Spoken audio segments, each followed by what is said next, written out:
What have we learned since Donald Trump was indicted, arrested, and arraigned in federal court in Miami earlier this week? Well, for one thing, that Donald Trump lied to the people in the bakery that he visited after his arraignment, saying that he was going to comp their food.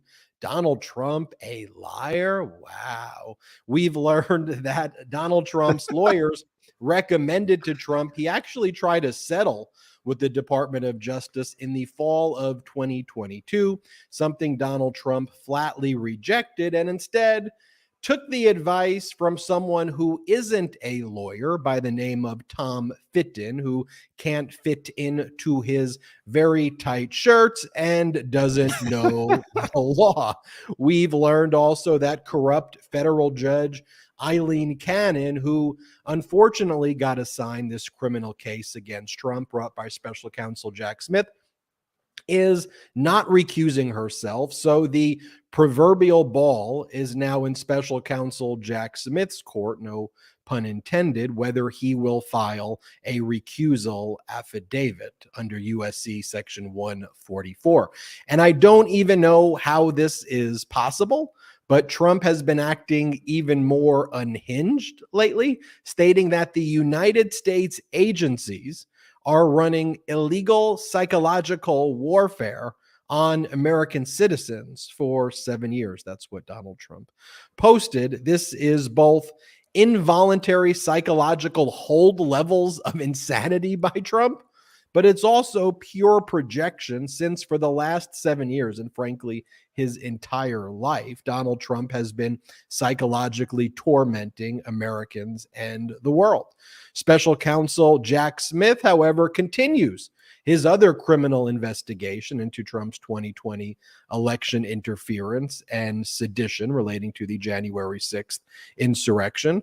At the same exact time of Trump's arraignment earlier this week, as that was going down, corrupt Republican Nevada fake electors were seen entering the Washington, D.C. grand jury by NBC. And of course, that grand jury is investigating Trump's crimes for sedition and election interference. This, as we learned that Rudy Giuliani was using the alias Helen and an email address with the name HelenNumbers@gmail to communicate leading up to the insurrection with people like Mark Meadows. Hello, Helen. A federal judge in New York has granted E. Jean Carroll's motion to amend her other defamation lawsuit against Donald Trump, which is still pending, to add new allegations of Trump's defamatory conduct following the New York federal jury ruling against Donald Trump and awarding E. Jean Carroll $5 million. And the federal judge, Judge Lewis Kaplan, set a trial date in that new defamation trial that's set to start. That new trial date is January 15th of 2024. Also, the GOP today is admitting that its most recent conspiracy, although who can keep track, this one involving recordings about President Biden being bribed from 7 years ago that was claimed by some Russian oligarch. Well, the GOP says those recordings don't exist. And Rudy Giuliani, or should I say Helen, says that the other whistleblower that he was aware of is dead. Oh, again, seems to happen every single week.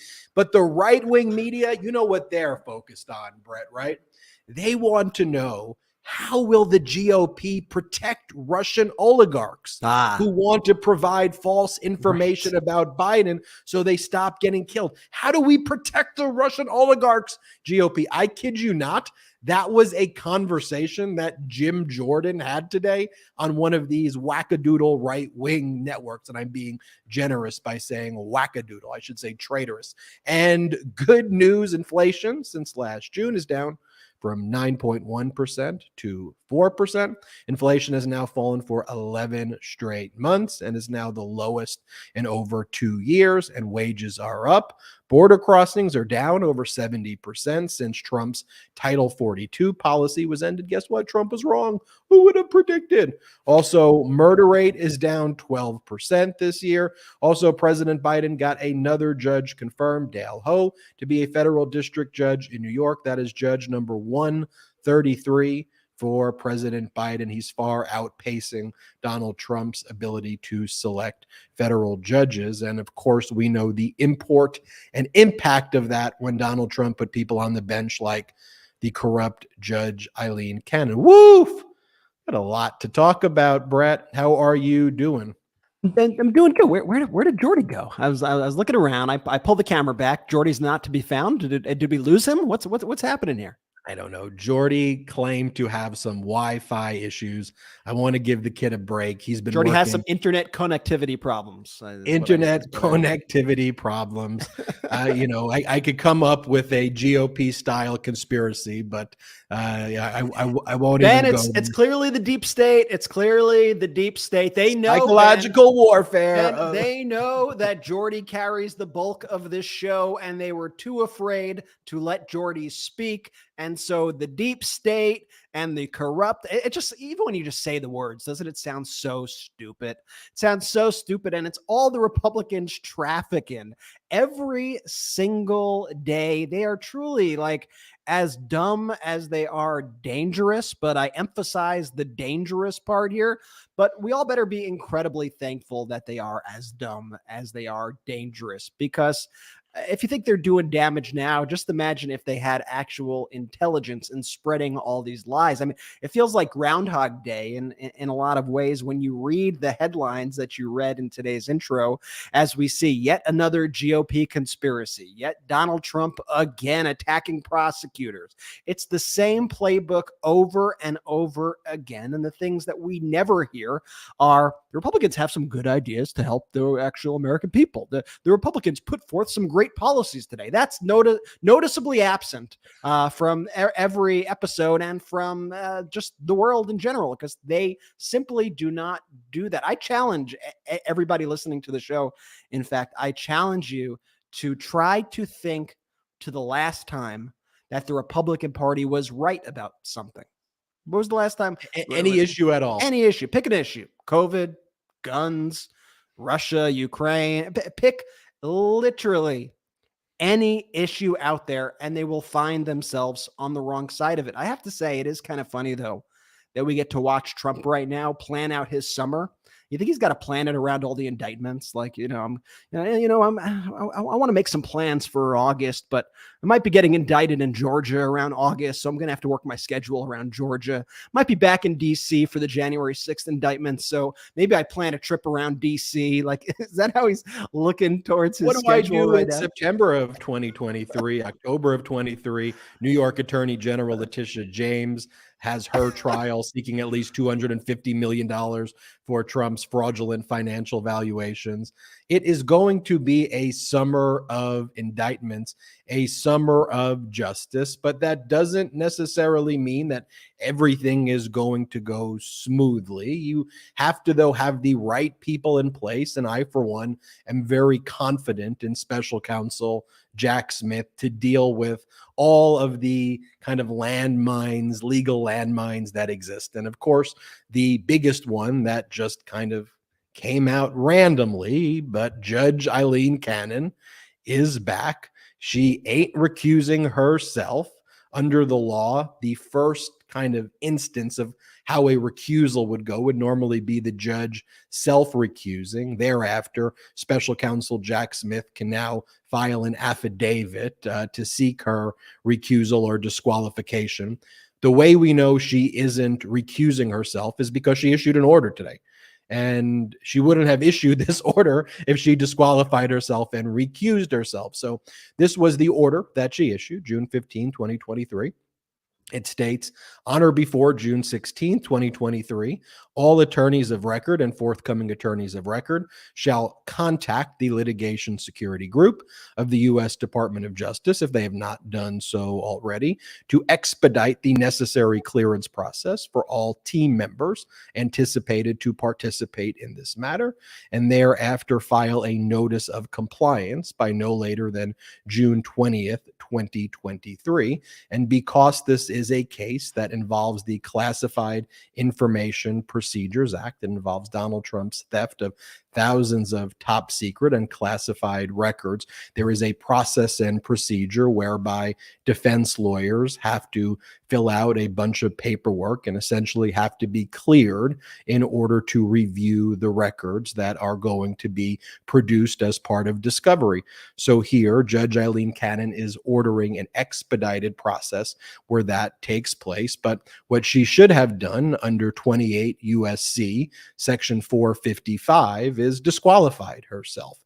Section 28 USC Section 455, disqualification of justice, judge, or magistrate judge, subsection A, states, any justice, judge, or magistrate judge of the United States shall disqualify himself, but himself, herself, or themselves in any proceeding in which impartiality might be reasonably questioned. B, he, she, they shall also disqualify themselves in the following circumstances: where they have a personal bias or prejudice concerning a party or personal knowledge of disputed evidentiary facts concerning the proceedings. So I ask this: do you believe that there is a reasonable possibility here that Judge Eileen Cannon's impartiality might be questioned? First and foremost, the very fact that she was appointed by Donald Trump in 2020 now would be presiding over a case where he is being criminally charged. That in and of itself, for me, raises that question. But then you go to the second part of that analysis, where she previously has been determined, not once, but twice, by the 11th Circuit Court of Appeals, her supervisors, that she unlawfully assumed jurisdiction over the search warrant the Department of Justice executed at Mar-a-Lago over this exact case relating to Donald Trump in 2022. It has been adjudicated that she acted unlawfully in furtherance of Donald Trump's interest twice by the 11th Circuit Court of Appeals. So if that doesn't raise reasonable questions of impartiality, I don't know what does. And you think about it. Remember that judge who recused himself in the Ron DeSantis Disney case because the judge's cousin had like 10 shares of Disney stock? That is how judges are supposed to actually apply the statute and self-recuse. So now what happens is under 28 USC section 144 and 28 USC 144 and 28 USC 455, they're read together basically. And 28 USC 144 basically says whenever a party to any proceeding in a district court makes and files a timely and sufficient affidavit that the judge before whom the matter is pending has a personal bias or prejudice either against him or in favor of any adverse party, such judge shall proceed no further therein, but another judge shall be assigned to hear such proceeding. The affidavit shall state the facts and reasons for the belief that bias or prejudice exists and shall be filed not less than 10 days before the beginning of the term at which the proceeding is to be heard, and it goes on. But special counsel Jack Smith would need to file that soon.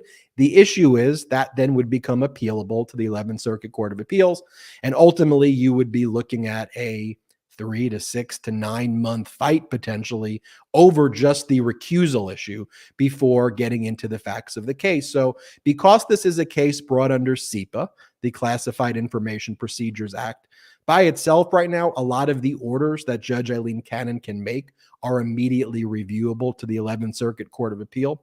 So one of the tactics that Jack Smith may have is, let's see what her first orders are. Then let's see if she's overturned fairly early on in the process by the 11th Circuit Court of Appeals. And then let's figure out a potential disqualification, by making a good faith showing that it is appropriate now, given kind of strike three, if you will. But that's special counsel Jack Smith's decision that he has to make. And also many have suggested that because some of the crimes occurred at Bedminster themselves, not only the withholding of national defense information, which took place at Mar-a-Lago, but the transmittal, another violation of the Espionage Act that took place in New Jersey, will special counsel Jack Smith impanel a grand jury in New Jersey and bring an indictment there as well. And also, we should still never forget that there is another grand jury out in Washington, D.C., investigating Donald Trump's crimes relating to the January 6th insurrection and election interference. But if you want any further evidence that Judge Eileen Cannon is not going to be a good faith actor, she made her first order already where she should have recused herself, to me, under the plain letter of the law and under 11th Circuit precedent in the case United States versus Martin. Brett. Yeah, I mean, I never expected Judge Cannon to do the right thing on her own. I mean, we've been following Judge Cannon. First off, how many judges do you really know who aren't Supreme Court justices in the world, in the entire country? How many Supreme Court justices can you name? But I bet nearly all of our listeners can name Eileen Cannon, because we are all scarred from the last saga that we had with her. But I trust Jack Smith here. I trust that he knows exactly what he's doing and that he is steering the ship. He has not veered off course yet, and I don't see why he would do so now. But it really shows you the sort of asymmetrical warfare on the turf that Republicans play on versus what the rest of the country plays on, which is Republicans just don't follow the law. They don't follow norms. Yet Democrats, at the slightest whiff of potentially violating any norm, they immediately back off, like in the DeSantis case, which I was like, really? Because he had the judge had a cousin who invested in Disney stock, so he couldn't 20 shares, 30 shares, like ridiculous, like ridiculous. But it goes to show you just the integrity gap between Republicans and I'm not even going to say between Republicans and Democrats, because it's like the entire rest of the country up against these corrupt, anti-democratic Republicans who just scoff at the rule of law. And then you have somebody like Judge Cannon, who she did something like 4 cases, like she presided over 4 cases, a total of 14 days in her life. That's her entire experience. And now she is handling the most important trial in American of history. the person who gave her her job. Ridiculous. And lest we forget, she was confirmed to the job after Donald Trump lost the election. That's how recently she was. Trump had already lost by the time that she was voted in. So we just need to step back and remember all of that as well. It's the problem with the way the Republicans run the country, as it's a term I've used on the show, a cacistocracy, Ben. You know what a cacistocracy is? It's a government of idiots. Basically, yeah. It's a government run by the most incompetent people imaginable. And that's what Republicans do. And it's by design. It's by design that they put the person who's against education in charge of the education committee. They put the person who doesn't believe COVID is a thing in charge of the COVID response. And like Ron DeSantis. But the guy who doesn't pass the bar exam as the head of the Judiciary Committee, Jim Jordan. Exactly. We're seeing a theme here. The non-lawyer, Tom Fitton. He's not an attorney, never passed the bar, not an attorney. Never went to law school. Never went to law school. At least Jim Jordan went to a law school. Tom Fitton never even attended one day of law school in his life, and he has the most idiotic, moronic assessment of that's Tom Fitton. It's like, this is beyond parody, people. I don't. The guy can't even adjudicate what shirt to wear. He's gonna try to give you legal advice. He can't even give fashion advice. Donald Trump, though, choosing the advice of Tom Fitton, as we're learning from all these reports, choosing Tom Fitton, a non-lawyer, someone who's never been to law school, following Tom Fitton's advice when Fitton said, you know what you could do? Those are your documents, actually. This is what Fitton told Trump. He goes, those are your documents, and you could do whatever you want with them. And the Justice Department wants them. Just say no. Just say no, they're mine. They're mine. Meanwhile, you have a guy like Chris Kice, who's like a real serious attorney who Donald Trump paid $3 million up front, which, by the way, is the most surprising part of this entire saga, that Donald Trump paid his attorney It's $3 not million. because Donald Trump's political action committee paid it. True. Point taken. Now, yet we'll get to it. But Donald Trump's political action committee couldn't have paid for the food at Versailles and the Cuban restaurant in Miami when he stiffed the place and left everybody empty-handed. We'll get to that soon. But instead of choosing his actually experienced lawyers, there's a few of them on his team, not many of them, but there are a few of them. He decides to go with Tom Fitton, who gave him the advice ultimately that led him straight to an indictment and could very well lead him straight to a prison cell. Because, here's the thing, Brett, it wasn't that to me. It wasn't that Trump took Tom Fitton's advice per se, right? Fitton just gave the advice that Donald Trump wanted to hear. Donald Trump was going to pursue that path no matter what. Tom Fitton was just the idiot who goes, in 2012, I lost the case that I filed in district court. He lost the case. He lost the case. And now this case is precedent that basically says that former presidents can steal any record that they want. What court was this even? It's not even. And here's the thing. It was in front of a district court. So let's just set aside the facts for a second. District courts do not set a precedent. The Court of Appeal sets a precedent. The Supreme Court sets a precedent. Even if everything that Tom Fitton says happened, which didn't happen in the case, that would not be a precedent. Could it be persuasive authority? Potentially it could be persuasive authority, but it's not persuasive authority in that specific case. The district court found it had absolutely no jurisdiction to hear this idiotic case brought by Tom Fitton in 2012 against President Clinton from 1999 over Clinton's personal notes related to Clinton's personal autobiography. And the federal court said that's his personal. The federal court said, you idiot, that's his personal autobiography. So if he's saying those are his personal notes for his personal autobiography and the National Archives agrees, those are personal. The court didn't say, on that logic, Bill Clinton could have claimed the nuclear codes are personal, just like his autobiography. The court says the exact opposite in the case. So not only is it not precedent, not persuasive authority, it, if anything, creates persuasive authority very much against the proposition that Donald Trump is claiming here. And it is just such an idiotic premise. It's so dumb. It's so dumb. That's, by the way, when you hear him say the Sox case. But here's the thing, too. They rely on a very uneducated base. That's why Trump goes, I love the uneducated who don't know what precedent is. And they don't spend the time on Fox or Newsmax to educate, which they should. People should know this is precedent. This is not precedent. The Sox case, here's what the Sox case actually says. Instead, you got Donald Trump posting things like the persecution is being done by the same weaponized agencies that for 7 years have been running illegal psychological warfare campaigns against the American people. Illegal psychological warfare. When I started my legal career at the law firm that I worked at, we would get these messages from people who would say the CIA has hacked into my brain and conducts illegal psychological warfare campaigns against us. And we'd be like, yeah, we would say that's a 5150 email, meaning involuntary psychological hold. His messages are 5150 emails incarnate. And this is who the MAGA Republicans say, you know what? We gotta give this guy the nuclear codes again. This guy, let's give it to him again. Yeah, sure. We know that he was just showing random dudes at Bedminster and Mar-a-Lago, like the audio recordings of Donald Trump showing people this material, like our military operations. It'd be one thing if Donald Trump even sounded sophisticated in it. It would still be horrifically criminal.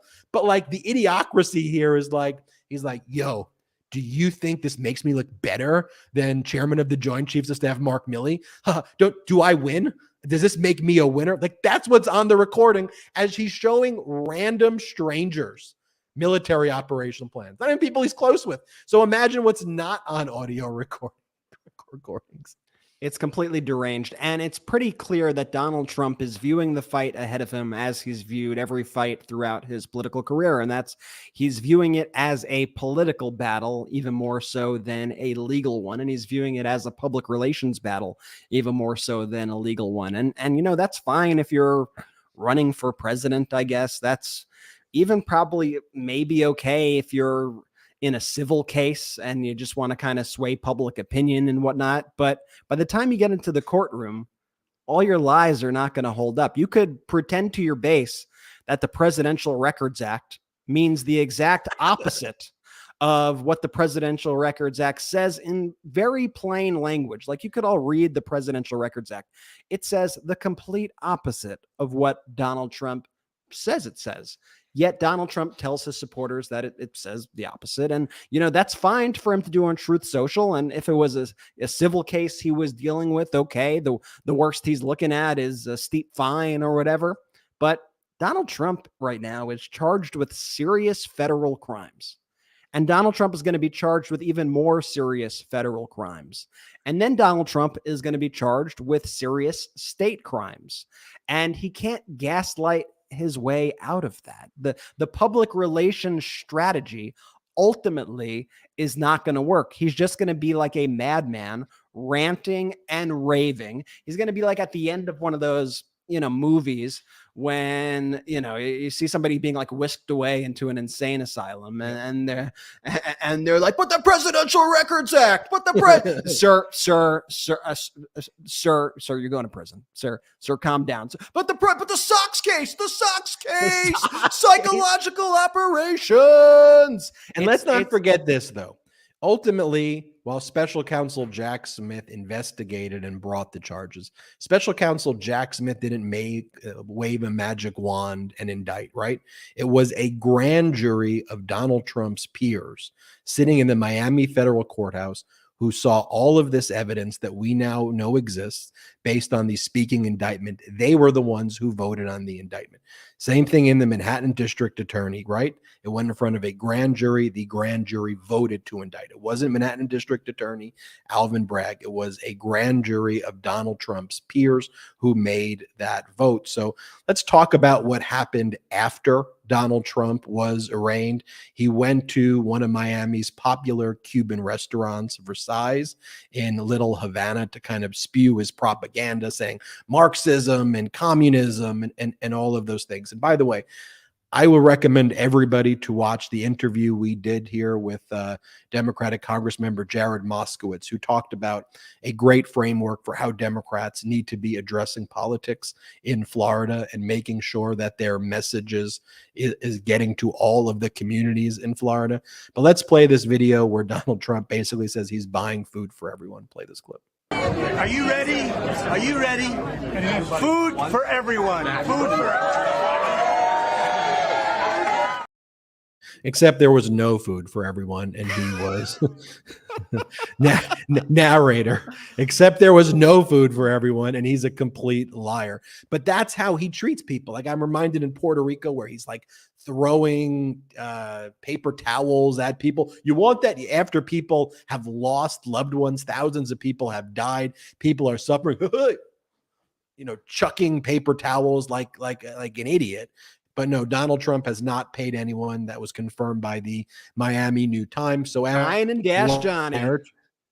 Donald Trump then goes to Bedminster, where purportedly tickets cost up to $100,000. Who knows if anybody actually paid that fee, because he lies about everything. But Donald Trump gave a completely deranged speech. And here in this speech, after Donald Trump's arraignment, this is what he says about the documents that he stole. He just admits it. He says, but he claims he had every right to steal the documents and admits to his crime. Here, play this clip. President, the law that applies to this case is not the Espionage Act, but very simply the Presidential Records Act, which is not even mentioned in this ridiculous 44-page indictment. Under the Presidential Records Act, which is civil, not criminal, I had every right to have these documents. The crucial legal precedent is laid out in the most important case ever on this subject, known as the Clinton Sox case. You know what that means? After leaving the White House, Bill Clinton kept 79 audio tapes in his sock drawer. They included discussions of U.S. military involvement in Haiti, discussions of U.S. foreign policy, both defense and offense, against Cuba, recordings of President Clinton's conversations with all of the many foreign leaders at the time. Think of that. Sensitive facts about trade negotiations taken from presidential briefings, discussions with the Secretary of State about conflict in Bosnia, and much, much more. Very big stuff. Not only was Bill Clinton never even considered for criminal prosecution based on the tapes he took, but when he was sued for them, he won the case. Judge Amy Berman Jackson's decision states, under the statutory scheme established by the Presidential Records Act, the decision to segregate personal materials from presidential records is made by the president during the president's term and in the president. And here's the thing, though, too, despite the fact that it's all false, Donald Trump has never declared those records personal.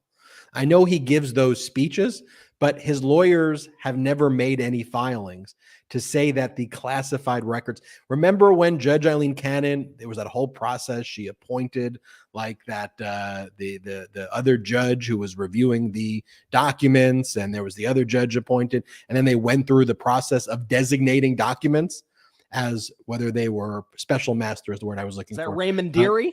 Raymond Dearie. Whether documents were personal, Donald Trump never claimed those as personal records because they're not personal records. Notes and recordings for your autobiography are personal. Documents that you stole, like classified briefings, those documents are clearly not personal. They belong to the United States government. One fact that that always stood out, though, to me about the arraignment, though, is what a coward Donald Trump is, because all of the reporting was that special counsel Jack Smith would make eye contact or tried to make eye contact with Donald Trump. The whole time, special counsel Jack Smith was just looking at Trump and just intently staring at him, trying to make eye contact. And Donald Trump, according to everyone, looked frustrated. He was shrugging the entire time with his head down and refused to even glance at special counsel He Jack didn't call Smith. him deranged Jack Smith. He didn't threaten his wife in person. He didn't do all the things that he does from behind the keyboard. He didn't do that to Jack Smith when he was actually able to confront him in person. What an absolute shock. Because here's what he said during that speech at Bedminster about Jack Smith's wife. Think about what a vile criminal Donald Trump is. Play this clip. He's a raging and uncontrolled Trump hater, as is his wife, who also happened to be the producer of that Michelle Obama puff piece. It was total puff piece. This is the guy I've got. And Donald Trump, though, I mean, look, he is a coward. You know, he's a keyboard warrior in all caps. This is why the MAGA Republican Party, to me, is just so utterly cowardly also, because they're afraid of that. Like, that gets them nervous. That, oh, he's going to do all caps. He's going to be mean to me in all caps. I can't let him give me a nickname. Oh, my gosh. Or I don't want him to say mean things about me. Stand up. Right? Stand up for yourself and say, you're a traitor. I think people would respect that far more. You know, if you just said, what you're doing is traitorous, what you're doing is... If there was one strong figure, one actually strong figure in the Republican Party, one person who was not a complete and utter coward and had the charisma and the gravitas to be able to confront Donald Trump directly, I do think that is the only way.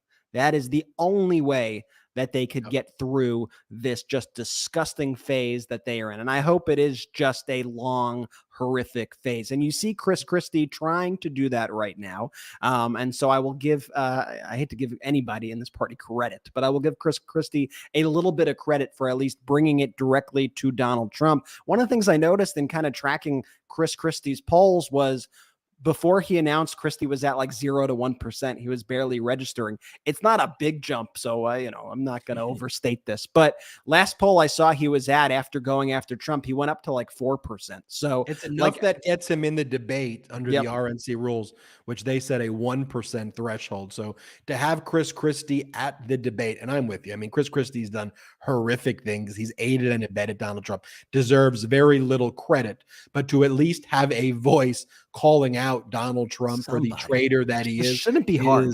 Is going to exactly. But look, special counsel Jack Smith continues on with his other criminal investigation of Donald Trump relating to Trump's 2020 election interference. I want to talk about that. An order by a federal judge in New York granting Jean Carroll's motion to amend her other defamation lawsuit. And let's talk about the GOP admitting that their latest conspiracy, was just that, a deranged conspiracy. We'll talk about that and more right after this quick break.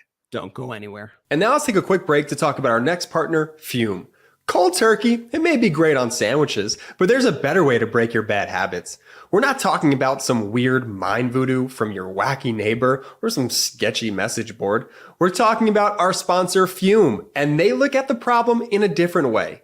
Now, not everything in a bad habit is wrong. So instead of drastic, uncomfortable change, why not just remove the bad from your habit? Fume is an innovative, award-nominated device that does just that. Instead of electronics, Fume is completely natural. Instead of vapor, Fume uses flavored air. And instead of harmful chemicals, Fume uses all natural, delicious flavors. You get it. Instead of bad, Fume is good.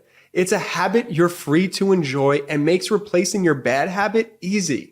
Your Fume comes with an adjustable airflow dial and is designed with movable parts and magnets for fidgeting, giving your fingers a lot to do, which is helpful for de-stressing and anxiety while breaking your habit. The first time I used Fume, I was shocked at how flavorful and fresh it tasted. Now, it's easy to hold and perfectly balanced and quite honestly, extremely fun to fidget with. The real wood material and sleek design definitely classes it up, and I feel pretty darn cool holding it. Stopping is something we all put off because it's hard, but switching to Fume is easy, enjoyable, and even fun. Fume has served over 100,000 customers and has thousands of success stories, and there's no reason that can't be you. Join Fume in accelerating humanity's breakup from destructive habits by picking up the Journey Pack today. Head to tryfume.com and use code Meidas to save 10% off when you get the Journey Pack today. That's tryfum.com and use code Meidas to save an additional 10% off your order today. Did you know that your temperature at night can have one of the greatest impacts on your sleep quality? If you wake up too hot or too cold, I highly recommend that you check out Miracle Made's bed sheets. Inspired by NASA, Miracle Made uses silver-infused fabrics and makes temperature-regulating bedding so you can sleep at that perfect temperature all night long. Now, using silver-infused fabrics originally inspired by NASA, Miracle Made sheets are thermoregulating and designed to keep you at that perfect temperature all night so you get better sleep every night. These sheets are infused with silver that prevent up to 99.7% of bacterial growth, leaving them to stay cleaner and fresh 3 times longer than other sheets. No more gross odors. Miracle sheets are luxuriously comfortable without the high price tag of other luxury brands and feel as nice, if not nicer, than the bed sheets used by some 5-star hotels. Stop sleeping on bacteria. Bacteria can clog your pores, causing breakouts and acne. Sleep clean with Miracle. Go to trymiracle.com/Meidas to try Miracle Made sheets today. And whether you're buying them for yourself or as a gift for a loved one, if you order today, you can save over 40%. And if you use our promo code Meidas at checkout, you'll get 3 free towels and save an extra 20%. Miracle is so confident in their product, it's backed with a 30-day money-back guarantee. So if you aren't 100% satisfied, you'll get a full refund. Upgrade your sleep with Miracle Made. Go to trymiracle.com/Meidas and use the code Meidas to claim your free 3-piece towel set and save over 40% off. Again, that's trymiracle.com/Meidas to treat yourself. Thank you, Miracle Made, for sponsoring this. There's Jordy. We Jordy. miss Jordy. The mighty miss Jordy. I mean, it's We're it's back. always- We're it's back always- live here on the MeidasTouch Podcast. I'm Ben Meiselas, joined by Brett Meiselas, and Jordy is having Wi-Fi connectivity. He's having internet connectivity issues. Can somebody send a text to Jordy? We need Jordy back. I'll tell you who's not having connectivity issues with the federal court in the Southern Transition District of New York. E. Jean Carroll and her lawyer, Roberta Kaplan, they filed a motion to amend the other defamation case that they have against Donald Trump, in addition to the one that they just prevailed, to add additional allegations to it based on what went down in the other defamation case where they won, as well as Donald Trump's defamatory statements that he made at that so-called CNN town hall thing where he further defamed E. Jean Carroll. And earlier this week, Judge Lewis Kaplan, who presided over the trial that E. Jean Carroll prevailed on, where a jury awarded her $5 million, granted E. Jean Carroll's leave to amend, meaning she can file this amended complaint where she will now be seeking, at least as a floor, $10 million based on all of the new conduct engaged in by Donald Trump. And since essentially Donald Trump has been found by a jury to have engaged in the sexual assault and defamation, it leaves very little to resolve at this point in the other defamation case, which went through a whole appeals process that I won't bore you with. Suffice it to say, it's an entirely other defamation case that now combines 2019 statements made by Donald Trump along with the new defamatory statements made by Donald Trump in that so-called town hall. And it was just from a lawyer's perspective, a brilliant surgical move by E. Jean Carroll's lawyer, Roberta Kaplan, who instead of filing a whole new case, E. Jean Carroll 3, I guess it would be called, but she can still do, just add those new allegations, the case that's going to be heading to trial anyway, to expedite those charges being heard before a jury. And guess what? Earlier today, as of the date of this recording, Judge Lewis Kaplan set a trial date in that matter for January 15, 2024, where Donald Trump will be going to trial again. But by the time the jury hears that case, I think the jury will already be instructed. Donald Trump engaged in defamatory false statements. Donald Trump engaged in sexual assault. And you, the jury, just have to determine if he acted with actual malice, which should be an easy finding, as well as the damages to award. And the damages are going to be significant because just think about it. Here, E. Jean Carroll was, she just won her trial, right? Her name was vindicated. Then Donald Trump goes on CNN in front of 3 million people and defames her again. It's like an open and shut case. I think a jury's going to hit him for 20, 50, even $100 million in that case. I would not be surprised with that type of ruling. And the more Donald Trump opens his mouth, there's a reason why lawyers typically like when their clients remain quiet. And there's a reason why people are read their Miranda rights, where you have a right to remain silent. Anything can and will be used against you in the court of law. Fortunately for us, Donald Trump can't keep his mouth shut. And every time he opens his mouth, he actually further incriminates himself. To go back to the clips that we played earlier on the show, Donald Trump admitted that he took the documents. Like he made no effort to even pretend like it was an accident. He made no effort. He simply said, I took the documents. And in recent statements, Donald Trump is also saying, actually give them back to me. They're my documents. I'm supposed to have the documents. Every statement Trump makes, he is digging his hole deeper. Just like every statement he made in this E. Jean Carroll case has dug his hole deeper. And we saw in those depositions, those brutal depositions that were taken of Donald Trump in the E. Jean Carroll case, when he confused E. Jean Carroll for his ex-wife, and he just destroyed his own case. All of his statements on Truth Social, all that stuff he's repeating, but this time he's repeating it on a criminal level against the federal government, and the repercussions of that are going to be far more than $10 million, $20 million, $50 million. We're talking about real prison time, mostly because Donald Trump cannot shut his mouth. It's the only time in history that I've wanted Donald Trump to keep talking. I'm usually like, dude, shut the hell up. But now Donald Trump, though, is not asserting defenses that are legal defenses, right? He's abandoned that. That's not his focus, right?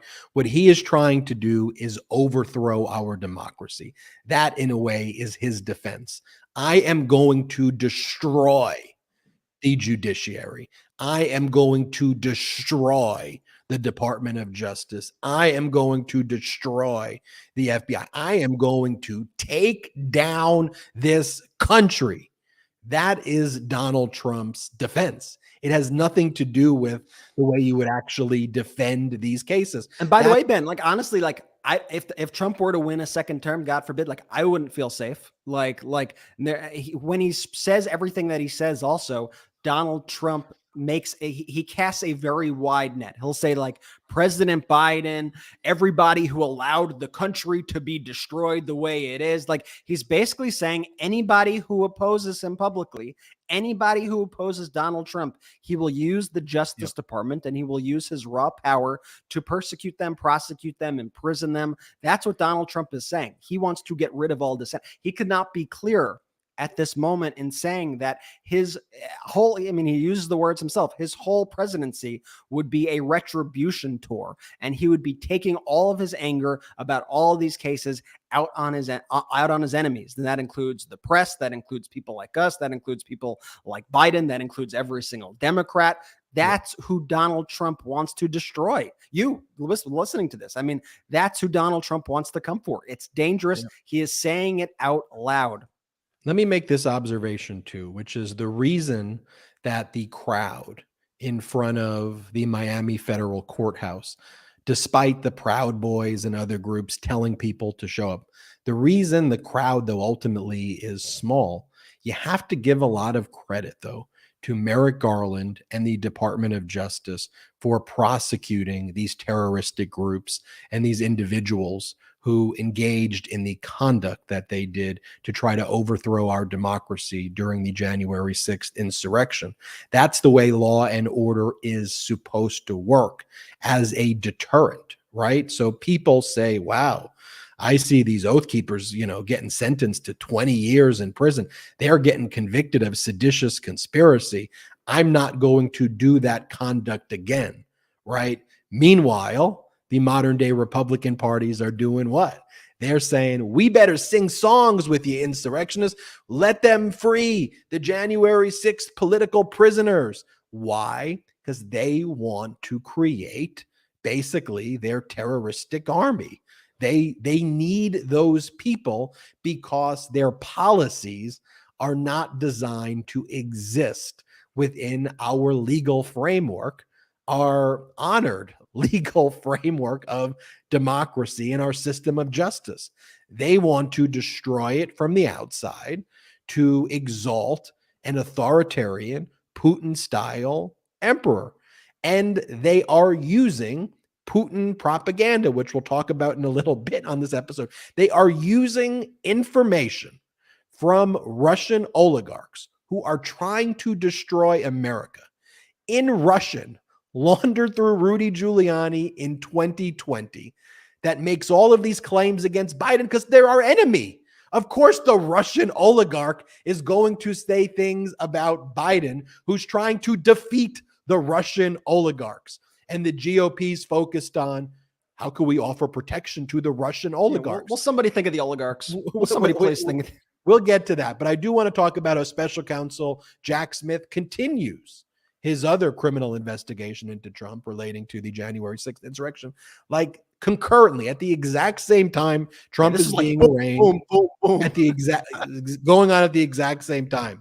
Trump ally and Nevada GOP chair Michael McDonald and Nevada GOP vice chair Jim DeGraffenreid, who were the fake electors in Trump's attempt to steal the 2020 election. They certified their names in the state that Trump won, even though that Biden won. And McDonald's cell phone had previously been seized by the Department of Justice. They went before the grand jury in Washington, D.C. to testify. I expect indictments to be handed down there late August, probably early September. I mean, I think I hit the document theft case pretty much on the money in June.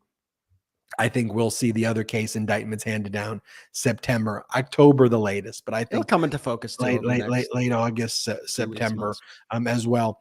So that case proceeds in earnest. We know that, and this discovery actually happened through Ruby Freeman and Shay Moss's defamation case in Washington, D.C. That case is before federal judge Beryl Howell there, where remember Rudy Giuliani was trying to claim that he was too poor to participate in discovery and that he owed the electronic discovery vendors. So he tried to drag it out, right? But Ruby Freeman and Shay Moss's lawyers, they stuck with it, motion after motion.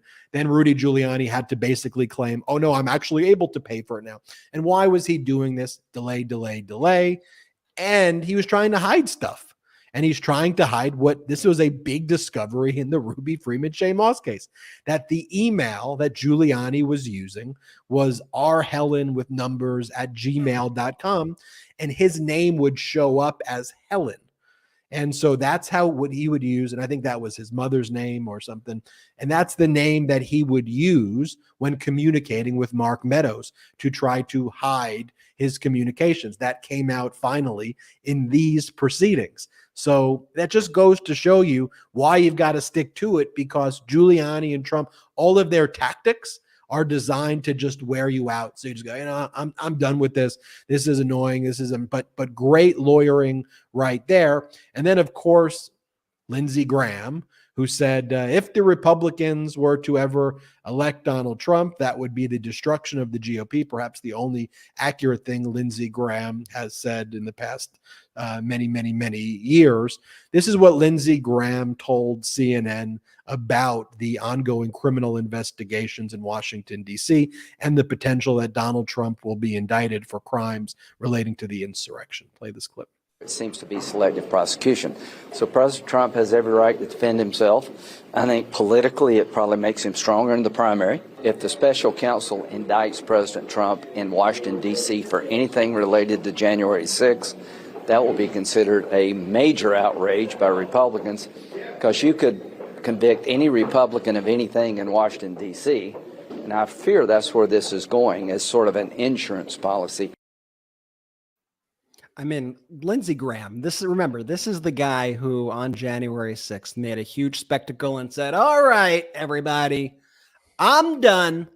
This is where I get off the Trump train. It went too far, finally went too far. And then like a day later, he was back. I don't know, probably Trump gave him a phone call, or he got some scary news about something that was going to be, I don't even understand what they're holding over Lindsey Graham, or if he's just that weak and cowardly that this is who he's become. But his whole argument there is also just absolutely absurd. Basically, okay, so Republicans commit any crimes they want as long as it's in DC, because as long as it's in DC, it's going to be a biased jury. So you can't bring charges against the Republican in DC. So that's like the purge. You know, they can commit as many crimes in this area as long as they want, but they're not allowed to be indicted there or tried there because it's unfair to the Republicans. Republicans also get such the benefit of the doubt in so many prosecutions. I think like literally every director of the FBI, like in history, has been a Republican. Like every single one. There's never been a Democratic FBI director, yet they still claim this victim complex. Don't do crimes. Just don't do the crimes if you don't want to be charged with the crimes. And this is one of the gravest, most serious crimes in American history. If you read that indictment, that speaking indictment, those 38 counts with citing recordings, text messages, photographs taken by Donald Trump's employees well before any subpoenas were issued, well before the DOJ executed a search warrant, that demonstrate how Donald Trump was hiding these classified records, by the way, which Donald Trump claims, oh, that was the DOJ who took these photographs and planted it. No, that was your co-defendant, Walt Nauta, who took those photographs well before the Department of Justice ever even sent a subpoena. But if you read that indictment, and you're like, cool, this is okay conduct, you have zero credibility and everything else. I don't care what political party, I don't care what country, I don't care what planet you are from. You read this indictment and you go, that is horrific conduct, and that person should not be anywhere near a position of power. It's absurd. But here's the thing. This is how Republicans think. Oh, in this indictment, it mentions that Donald Trump is caught on recordings saying these things. Okay, you know what that's called? Evidence. A recording of Donald Trump is actually tangible evidence. It exists. It is a real thing. So what do Republicans do? They go, there are 17, they make up a number, 17 recordings of President Biden being bribed by a Russian oligarch, and we've got him. And we've got him. And then what does the right-wing media do? Joe Bribin, massive scandal. What do people like this Tim Pool, who's basically an op, who he pretends to be like a liberal guy, Tim Pool, or like a disenchanted Democrat, just total bullshit. Tim Pool goes, Biden has been credibly accused of coercing a bribe from a foreign executive. Wow. Credibly. Wow. Their whole machinery goes into effect. His whole thing is a BS op. The guy is he's strictly a troll, and his entire thing is just writing things that he will get engagement. He knows exactly what he's doing. He takes all of his viewers for absolute morons, and he just plays into it for engagement. That's all he cares about is attention. That's part of the whole right-wing machinery, right? Credibly accused, just to create this equivalence. Trump was on a recording. Biden's on a recording. No, Biden's not being credibly accused, you freaking moron. It is a Russian oligarch who freaking works from Vladimir Putin, who laundered this information through Rudy Giuliani in 2020.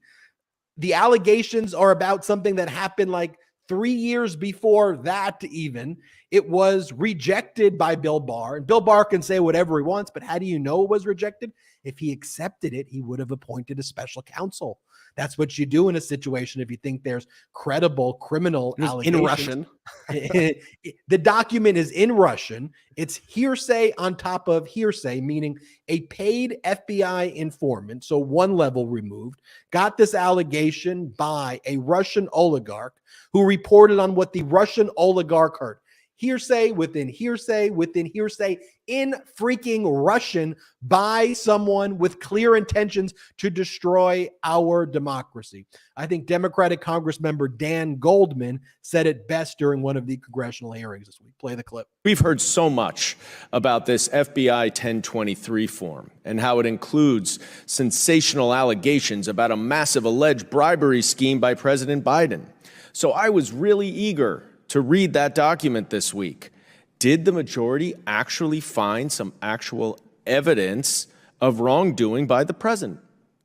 Of course not. But it's even worse than that. This document that they will not stop talking about is shockingly just a 3-year-old secondhand hearsay, uncorroborated rehashing of Rudy Giuliani's bogus allegations that he got from corrupt Ukrainian officials.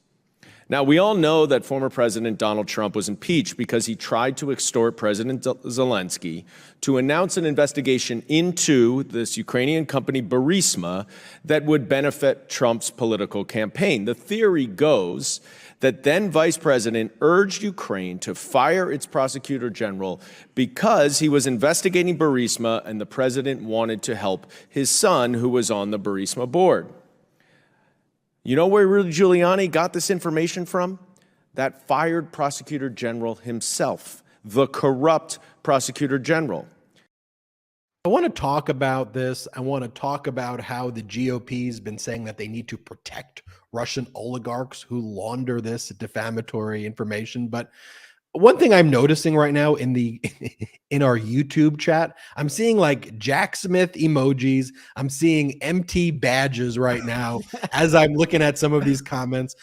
Brett, can you explain what's going on and how people, if they want to access this, how they can do it? Because right now I'm the least technologically savvy amongst the brothers, and seeing all of these is both distracting and rewarding at the same time.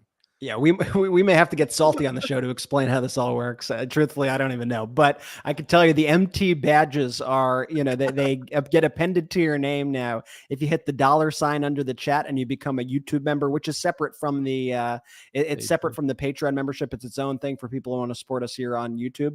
If you do that, then you get one of these cool MT badges next to your name when you type, which is pretty cool. And I think if you type Jack with a colon Jack colon, I think the Jack Smith emoji actually pops up in the chat. And I keep seeing a flurry of Jack Smith emojis in the chat.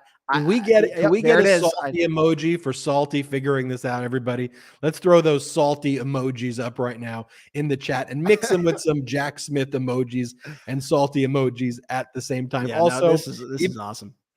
Even though Jordy's having connectivity issues, Jordy's going to get really mad at me if I don't say this. We are running out of our Convict 45 pins.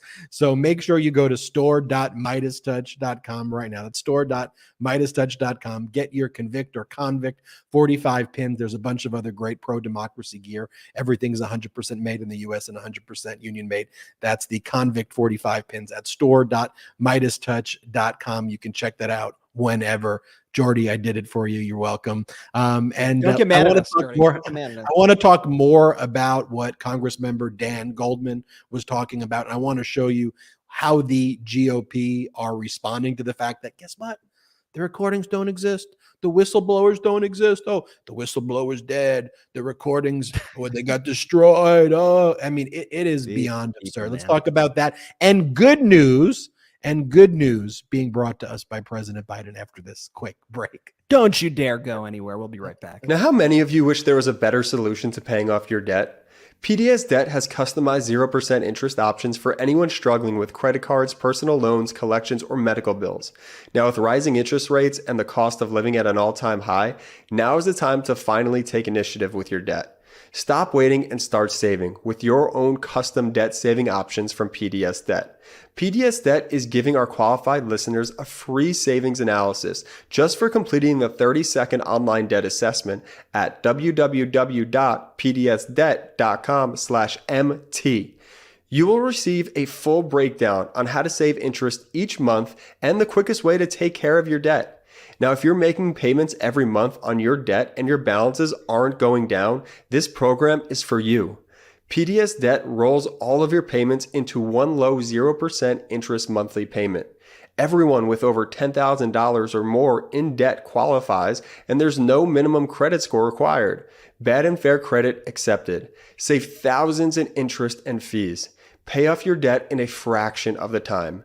PDS Debt is offering free debt analysis to our listeners just for completing the quick and easy debt assessment at www.pdsdebt.com/MT. That's PDSDEBT.com/MT. We are back live here on the MeidasTouch Podcast, and I want to thank our sponsors because, look, as you know, we don't have outside investors here at the MeidasTouch Network, and there's a reason to do it. We want our own content here, and so we try to come up with creative ways to be able to fund the great content that you have. And so when sponsors pop up who want to support pro-democracy content, I'm grateful for that. And so if you want to support our sponsors, in the description link of the YouTube page, you can support them, use the codes, and that does go a long way to help when the sponsors get engagement or when you tweet about them or post on social media about them. So I just wanted to say that because from time to time, I'll see a comment on one of my videos like, hey, Ben, there's a commercial on that. And I'm like, that's someone who's supporting this pro-democracy content that is allowing our operations to run the way it does. So I just wanted to say that. Brett, where I last left off, we talked about the Republicans laundering actual Russian oligarchical disinformation. And what else have we learned this week? Yeah, well, it's funny because this last scheme by the Republicans was revealed just as we were beginning our show on Monday, if you remember. And we started seeing all the posts, all the, all caps posts by the Tim Pools, the Charlie Kirks, the whatever other grifty right-wing influencers that are out there with, a lot of alarm signs and all caps saying Biden bribery scheme. He's caught on 17 tapes. Everybody said this is going to be the thing. This is going to be the thing that brings Joe Biden down. And we said right away on the show, we're like, yeah, it's obviously bullshit. Like all their other things, this is an obvious lie. And why? Because you know what? We're a bit experienced now with these Republicans. We know how they operate. And I think our audience is very savvy too. And they know how the Republicans operate, just in deception and lies and gaslighting. And it's one fake story onto the next story. And this, like all the other stories, once the Republicans actually started feeling the heat and they were in a place where they had to actually show proof, show your work, Republicans, Evidence. show your work. Evidence. Let's hear it. More than an allegation that a Russian oligarch. Let's see the evidence. Just like all the other allegations that have been made over the past few months, this one ended exactly the same, or is in the process of ending exactly the same. Oh, we don't even know if these tapes exist. We don't even know if they exist. Is the whistleblower alive? Is the whistleblower dead? I mean, how many times have we heard these things now?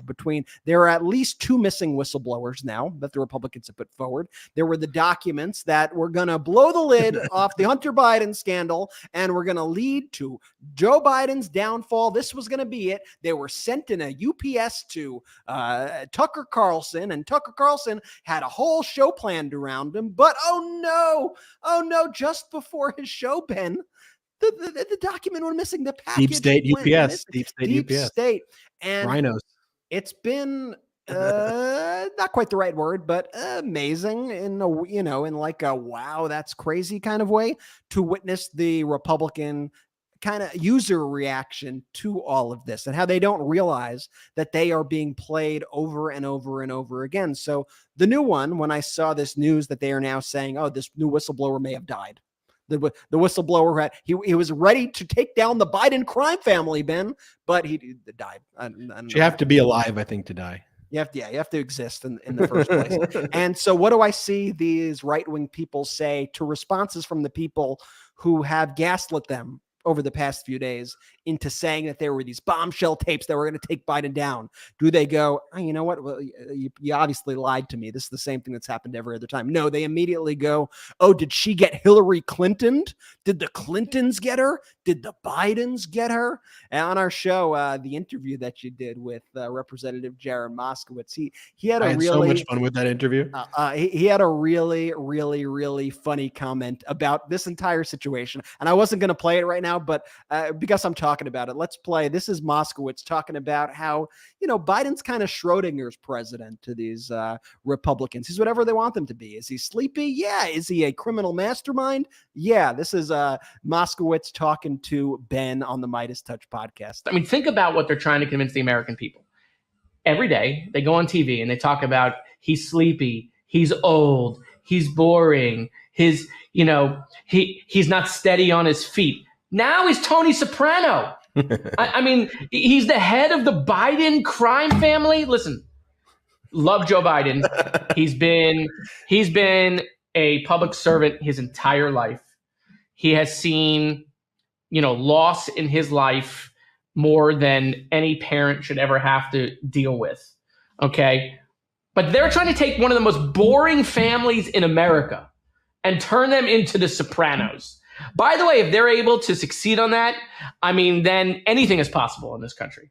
I mean, it's just lunacy. By the way, before that clip played, did you just casually throw out the Schrodinger theory?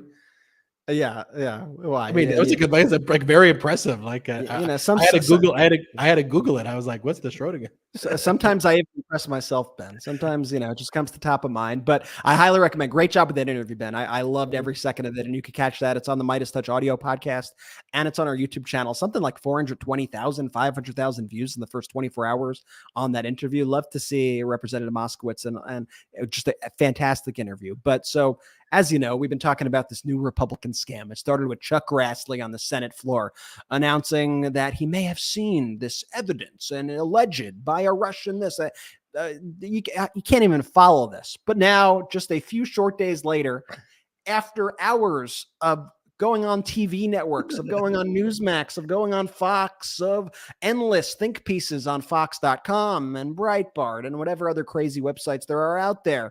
All of a sudden, after demanding Joe Biden's impeachment over this, they went that we need to impeach Biden. That's Impeach him over Russian oligarchs allegations. Now, they're not too sure that the tapes exist. They might exist. They might not exist.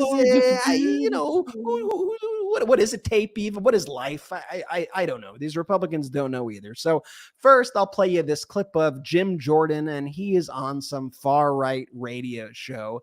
And I had to look up the show to make sure it wasn't some like random dude just like on his lawn. Like the footage that I'm about to show you, it's like a guy on his lawn, but this is apparently like a show via Newsmax or something. But Jim Jordan admits not too sure if the tapes exist, but nevertheless. And the guy who's interviewing him wants to know how the Republicans are protecting the Russian oligarchs. That'll be clip 2, which I'll play after. So the first one is not sure if the tapes exist, but Joe Biden might need to be impeached anyway. Here's the first clip.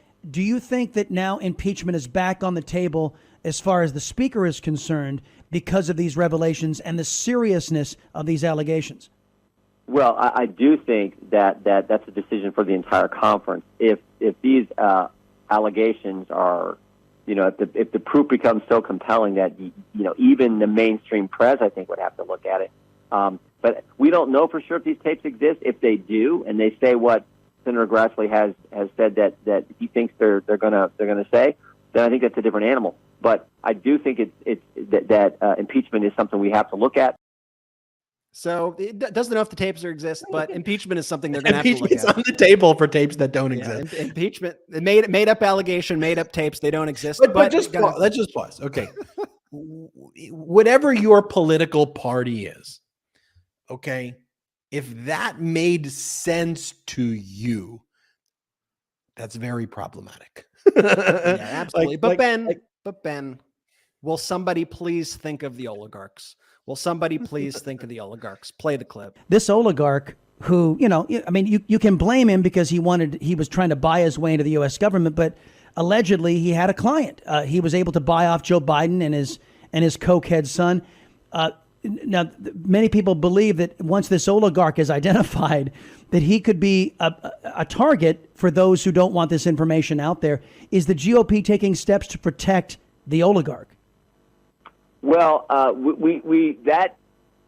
that name in the when I read the report, the 1023, that is redacted. So that's in the report there too. Look, we don't want anyone to get hurt. You certainly don't want a source who's been helpful to our country. You certainly don't want to have to do anything that would jeopardize his safety.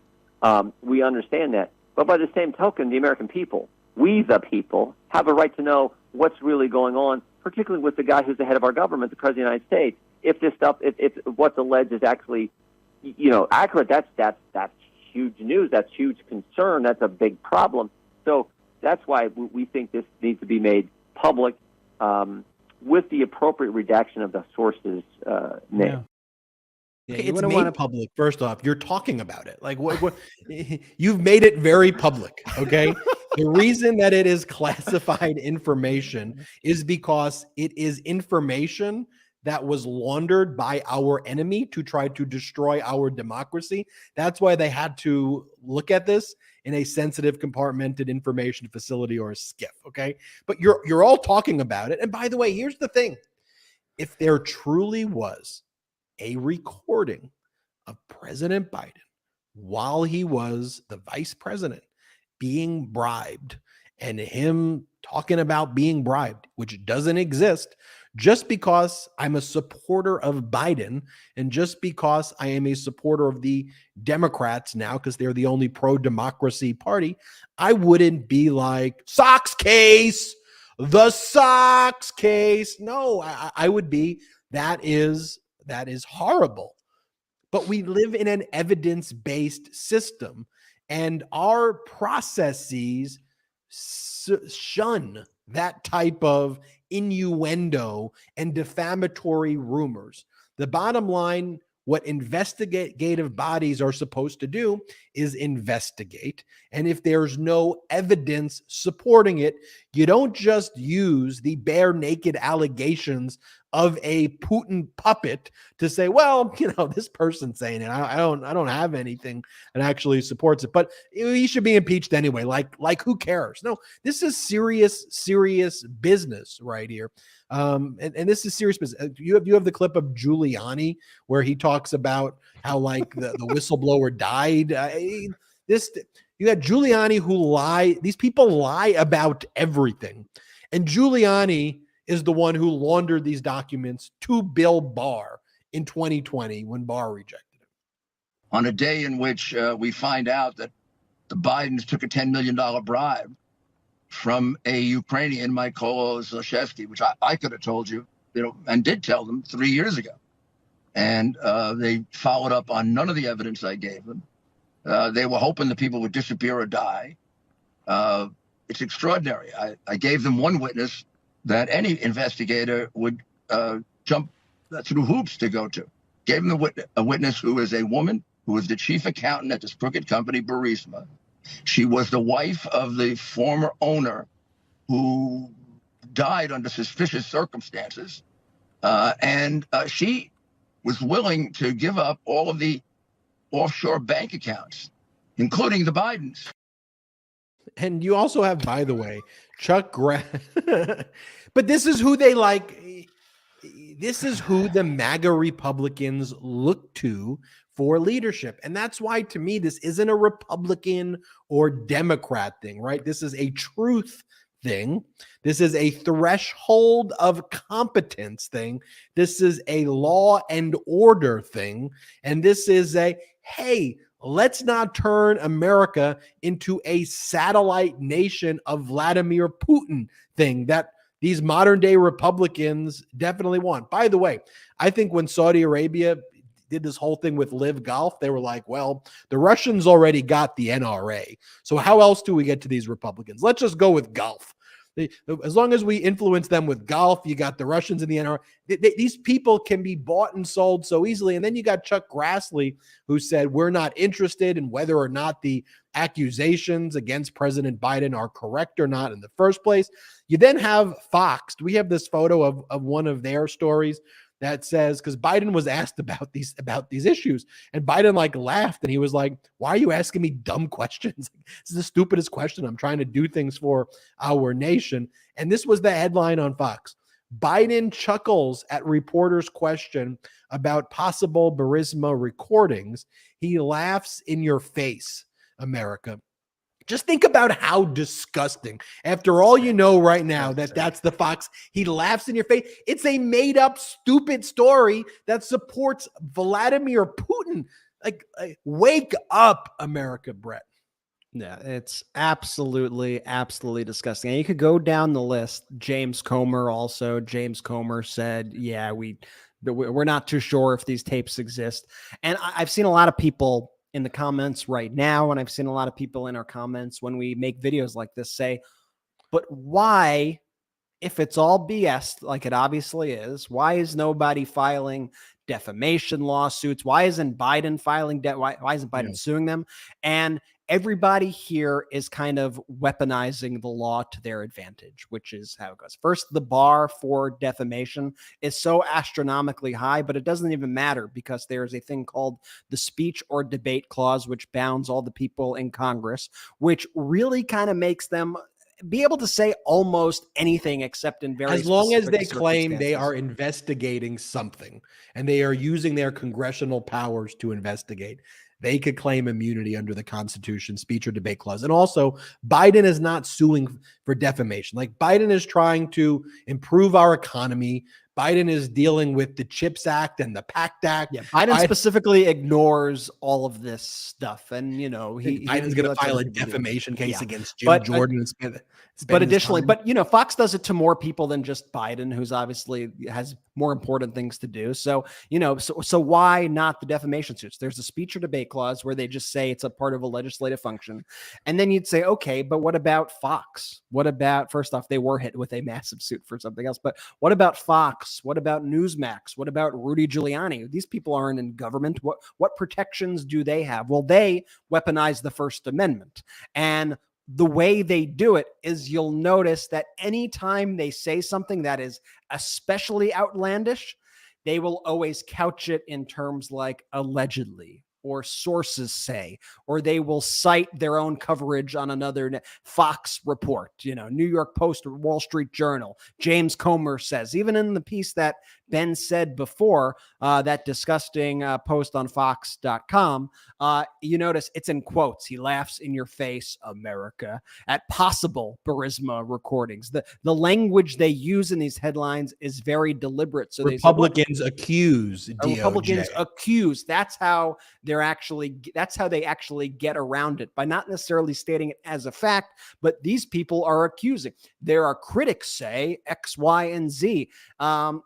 This is a bit of a tangent, but while we're on Fox had a particularly horrific tweet the other day as well, where they attacked the LGBTQ community, as they do. And this is an example of exactly what I'm saying here. They were talking about the Pride event that the White House held this year, and they posted this and ultimately deleted it when they faced a lot of backlash. And this was what they said, quote, White House flew controversial new transgender flag that promotes grooming and pedophilia, say critics.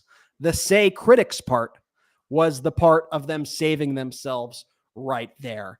Meanwhile, that's just absolutely false and disgusting and obviously defamatory on its face.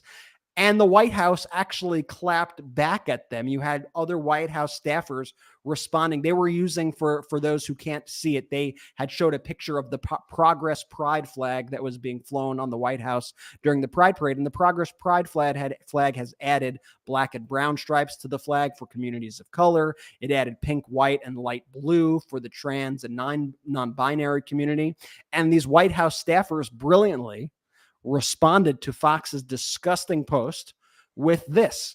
Fox using the exact same flag design covered in their Fox letters and their Fox logo that they circulated internally in their pamphlet on corporate social responsibility, just to show you how full of shit Fox is throughout all this. And Fox actually ended up deleting that absolutely abhorrent tweet, and then they reposted the article, and it was still completely disgusting, but they softened up the language just a little bit. But that's how they lie. That's how they get away. Critics say, sources say, Republicans accuse, opinion pieces, and they weaponize this to such nefarious ends. And so when you see things like that, just be aware of it and take note of it. Where is this coming from? Oh, sources say. Who's the source? Oh, Tom Fitton is the source. Oh, Stephen Miller is the source. Like, it's always the most messed up source imaginable, some sort of Trump flunky, whatever, like 100% of the time. And then you saw with that Fox story as well, it talks about double standard, right? This is how they try to create the equivalence. The double standard is, on the one hand, you're accusing Donald Trump of recordings. On the other hand, President Biden's got recordings. That's just a double standard, and let's just conflate them when they are completely and very different things, and they know that, but they are engaged in propaganda, and that is exactly what they're trying to do. Before we move on to the next topic, though, there was one moment during the Jared Moskowitz interview where he talked about Chuck Grassley, who's the source of this most recent lie about the recordings. I won't try to paraphrase. I'll let Jared Moskowitz do it himself. Play this. We have this 1023 form that, the FBI is talking about. And obviously I can't go into the details because, unlike the Republicans who pledge not to talk about confidential information and go talk about it, I actually won't. Okay. But, they're now trying to say, well, by the way, we have audio tapes. The form shows audio tapes. By the way, this form, which was filled out, now 3 years ago, is about a conversation that happened 7 years ago in Russian, double hearsay. You can't make this stuff up. And now there's 17 audio tapes. And, Chuck Grassley, who's still using his BlackBerry, even though they turned the service off. Okay. This is the guy, okay, who's going to tell us they got 17 audio tapes. Like, what is he? I mean, it just, come on. But what Democrats have to do is we have to recognize that's the game, right? And we have to play it. You have to go back, you have to fight it, and you have to expose it. Like in the stories that we discussed today, everybody watching and listening to this, where else have you even heard these stories being discussed the way we have today, with the facts, with actual evidence, using their words? There is actually, and this is always what you, me, Jordy, what we talk about sometimes, and others on the network. I'm like, there's really nobody.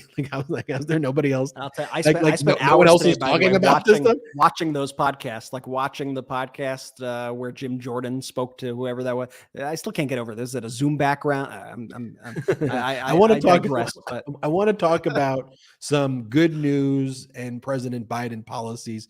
The first thing, though, I've been doing some digging on the issue of these Jack Smith emojis, and apparently the way you get the Jack Smith emoji is you have to become a member of the YouTube. So on the bottom right where it has that $sign, then it allows you to use emojis. So there's a benefit right there, and it supports the growth of this network. Also, here's the thing. If you're already a member of our YouTube channel, you could buy memberships and gift them to other people. Other people can, I think, click that $sign and say that they want to be recipients of the gift. So if you have the membership and you want to buy others' membership so they could use Jack Smith emojis and have the MeidasTouch emoji as well, or badge, hit that $sign. And also, I got to make Jordy happy one more time. Go to store.MeidasTouch.com and get those Convict 45 pins or Convict 45 pins before they sell out. They are selling they're selling pretty good right now. All right, Brett, give us some President Biden, America good news right now. This is good news that I think we all should be able to celebrate. I think everybody has been wanting inflation to come down, and now we could confirm that inflation has now dropped since last June to now from 9.1% to 4%. So for those counting, for the past 11 straight months now, inflation has fallen. It's now at the lowest pace that it's been in over 2 years, and wages are now up, and wages have surpassed, even when you add in inflation, which is all a good sign for everybody who's concerned about higher prices. Now, this is that still means that it's 4% increase from last year. So people might think, I don't understand, how is inflation coming down? I still see prices more expensive than they were at that time.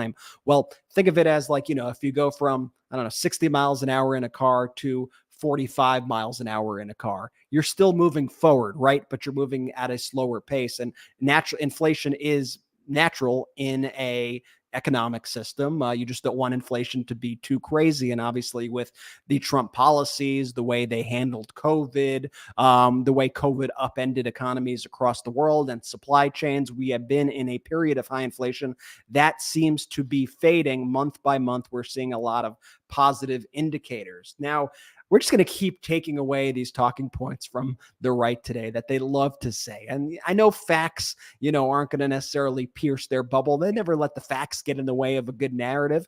But border crossings, remember, just a few weeks ago on the show, we were talking about the Republicans, and they were going, there's an imminent invasion.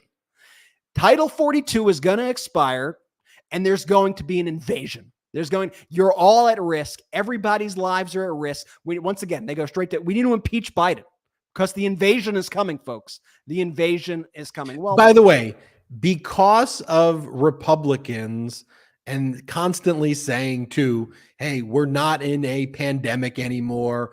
There shouldn't be pandemic powers. And then Biden's like, okay, well, Title 42 is a pandemic power. It is a national health emergency policy. It's not an immigration policy. So how Kevin McCarthy, you're cheering on, you saying there's no longer a pandemic, that's fine. But that means you can't invoke legally Title 42 anymore. So what does Biden say he's going to do? Okay, let's actually implement an immigration policy. as opposed to a emergency orders COVID healthcare policy. They've been planning for it for a long time, and it's actually working better By the than way, Trump. And Democrats are always also the ones to always put forth a very thoughtful immigration policy that actually deals with the complexity of our issues. And anytime that even has a chance of coming to the floor, they either don't allow it like they did under President Biden, or they immediately start going to their same talking points of, oh, that's amnesty. And they take a very hardline stance that basically all immigrants need to be kicked out of the country. And so if there is no room for nuance in a very complicated immigration system, which quite frankly, both parties over the years have really let become a bit of a disaster, we're not going to get anything done if you're going to take a hardline stance. And when somebody in the Democrats, which is usually almost always the case, puts forth a plan that actually deals with the complexities, and then you go in your same crazy Fox talking points, like the issue's never going to get solved, and that's because of you. They're unwilling to solve the issue because they like to use it as a political football. But that's not all. Not only were, did I even say border crossings down 70%? That's the number. 70%. 70. Yet they still want to impeach Biden over the border cry. It's these people, man. Meanwhile, the murder rate is also down, I think 12% year to date. That's a pretty good sign. These are all the talking points that Republicans like to spew on a daily basis. So these are all run very counter to their narrative. And also some good news in the judiciary.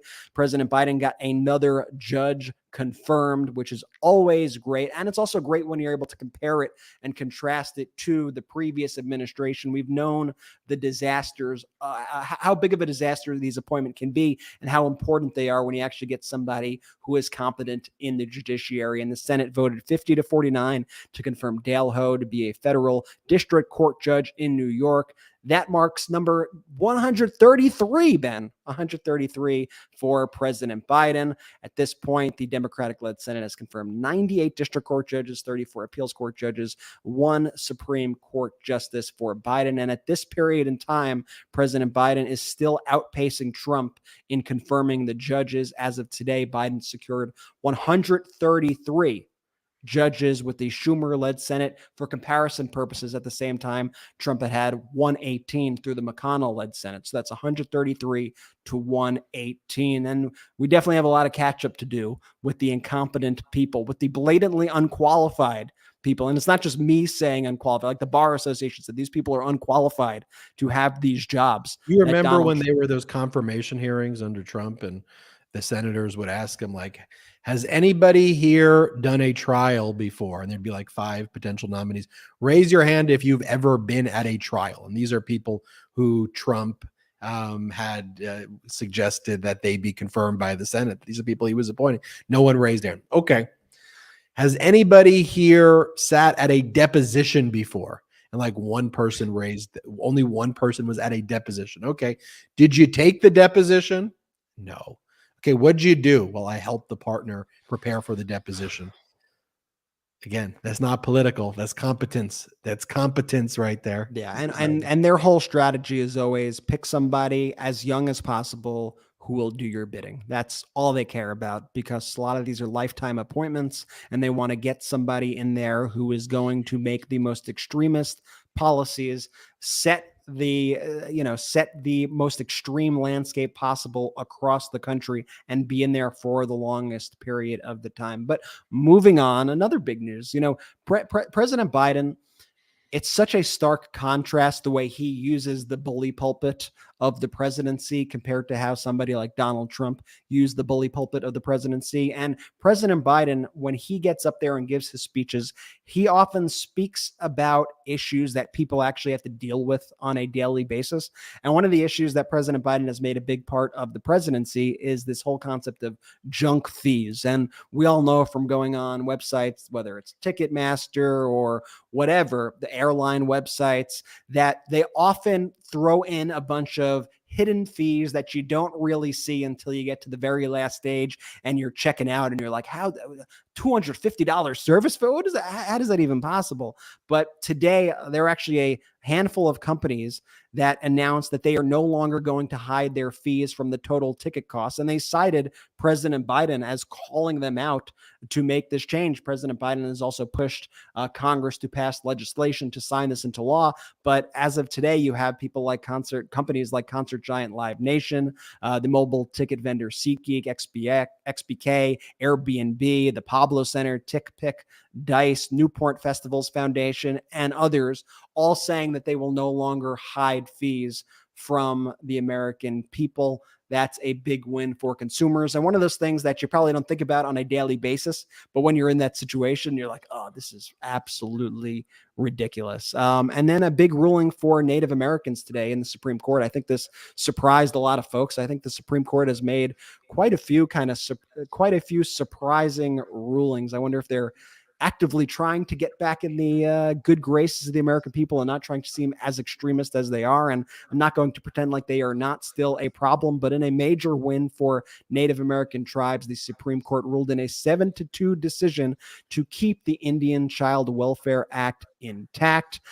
This act, it had reversed decades of this shameful U.S. policy that actually separated Native American children from their families and tribes. Absolutely disgusting that people on the right would even want to bring a lawsuit to get rid of this policy. And the fact that you had two justices even dissenting from it. And I'll let you guys guess who are the two justices who dissented. Yes, of course, Clarence Thomas and Samuel Alito. By the way, the justices who Trump and DeSantis say that they want to model their future Supreme Court justice picks on. We'll just say that.